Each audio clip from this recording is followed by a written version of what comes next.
Alright, moving on. So the shopping gallery actually turned out better than I thought that it would. Overall, I'm quite intimidated by merging buildings together to create unique spaces. Like with the churches, I honestly much rather would wait for an asset to get released than mess with it myself. But for this one, the space we had was so unique that we could only come up with something ourselves. And to be honest, it's much easier to play with commercial and office buildings than it is to make something as whole and as decorative as a church. So this felt more comfortable for me to be able to play with it. And I began with inserting our multi-story parking lot down by the bridge. I feel that this is quite a hidden back alley area, so it's perfect for this purpose. And we have a pretty limited space, so a multi-story asset is perfect. It's exactly what it needs. I thought of making one myself using parking lot roads, but the challenge of it kind of overwhelmed me, and the ready asset was there and available, so I used it.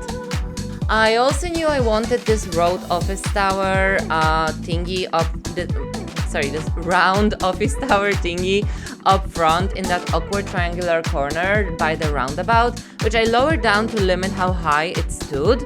Now all that we need is to link everything up. I also really like the United Mall asset, so I opted in to use its static ploppable version, knowing I'll be changing its shape quite a lot. And stacking two of these crisscross style with one slightly higher than the other created an interesting shape for this zone. Now all that we actually had to do was to hide the awkward corners and all the awkward edges. And for that purpose, I used these Japanese low commercial buildings, which are honestly perfect. They are highly recolorable and have a very simplistic design, which makes incorporating them into a stacked, modular, fully custom build like this a lot easier. I also used some high-density commercial and office buildings to fill up the second and third story space between the round tower bit and the main bulk of the mall. This has left us with a good little spot for our staircase, which block after block after block, each step by step, I layered them in, which by the end I crossed it off with a concrete planter divider, giving it a slightly brutalist vibe, and lowered an angled fence to create barriers, which I adorned using these decorative chimneys. And here it is.